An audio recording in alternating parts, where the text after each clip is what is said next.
right, we're back with the group chat. It's been a few weeks. Jacqueline, how you been? I've been good, really busy. Yeah, yeah, What about you? same here. Just now recovering a little bit. I've been tired traveling. I went to Atlanta for Invest Fest, and I don't think I have the stamina and energy I used to have. Those 3 days of flying in, hitting the ground running, 4 hours of sleep catches up with you when you come back and you got kids that have practices and all those things. So I think this weekend I finally caught up with some sleep, and some rest. Yeah, it'll get you every time. Yeah, yeah. But no, but Invest Fest was good. It was good. It was a good weekend. It was my guys, and just to see where it started to where it is now is just it's amazing to watch and see over 30,000 people in attendance. I mean, it was good. There was a lot of energy in the building, and it felt like a festival. It felt just good energy. People just coming in, ready to enjoy. Is what I got from it. Get from it every time. You leave with that good energy. Oh yeah, tell me about that. There's been a lot of talk about Invest Fest and is it worth it and who is it for? As Uh, somebody that's been multiple times, what would be your feedback about that? I mean, I think whenever you come to something like that, there's going to be over 30,000 people and so many panels and breakaway rooms. You got to come with a plan. To me, you got to come with prepared for what you want to get out of it. Like if it's a certain field, career, or just information you want to get, you make sure you go to that specific panel. You make sure if there's any breakaways from that, and you got to come and be prepared to network too. I think where a lot of people, I guess misjudges think, is you just gonna all this, you just gonna get everything you need right there. No, you gotta. I mean, people are moving. People's trying. They're trying to get to this room. They're trying to get to that room. They're trying to get to the vendor room. I mean, you gotta talk. You got to talk to people. If you're great at networking, if you're not afraid to come up to people, you're going to get some relationships out of that that you can take to your business, take to your field, take whatever, and you can apply some of that. You can definitely get some information. But if you come and you get overwhelmed by everything that's going on because you don't come with a plan, then you might not get what you're coming for because you're going to get kind of lost in the shuffle. But I mean, they break out every session. You know prior to coming, and like I said, if it's something that you're interested in one of those rooms, probably those people in that same room are interested in it as well. So you got to talk, get some information, get some numbers, and like that. That's where I think it works. I'm sure they have a track record of what works, but to me, and with me, every time I come, I know people there already, may have certain access, but I still work a room. I meet new people every time, make new connections every time.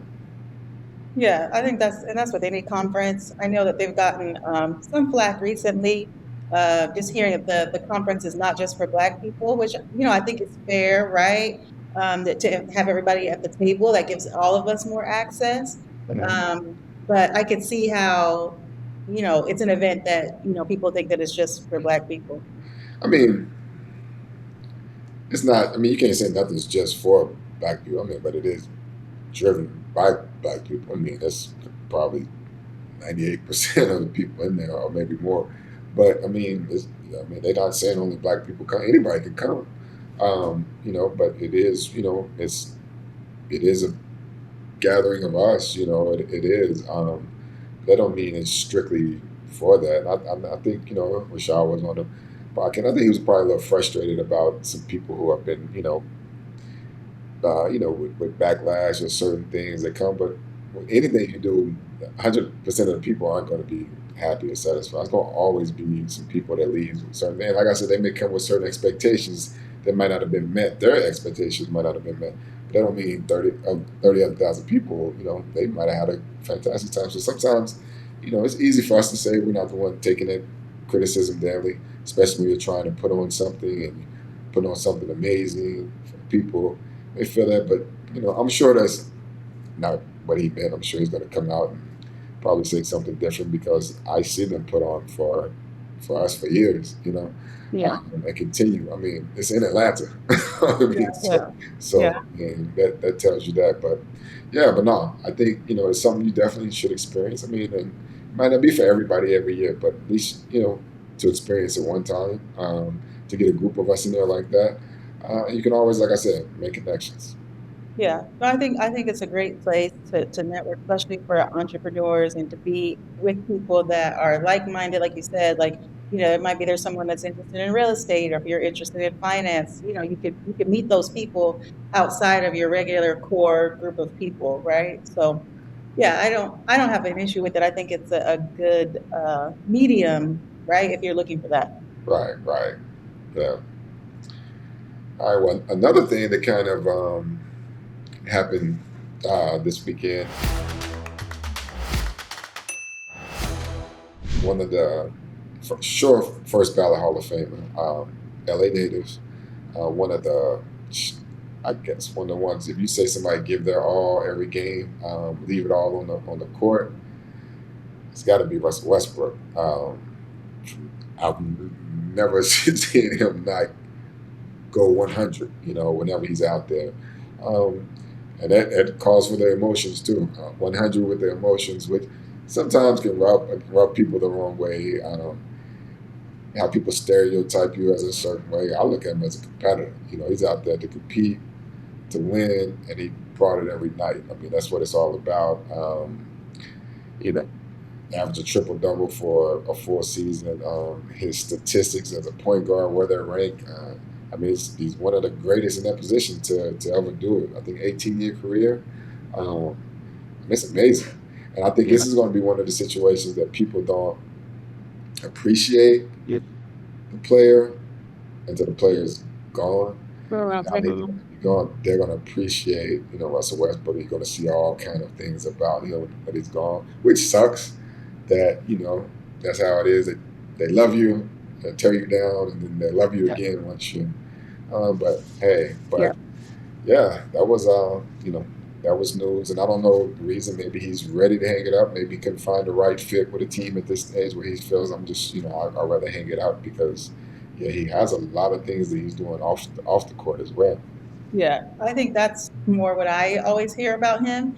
He's just one of those players that is unproblematic. So unfortunately, those guys don't get all of the kudos, right? Or just Right, all of the airtime.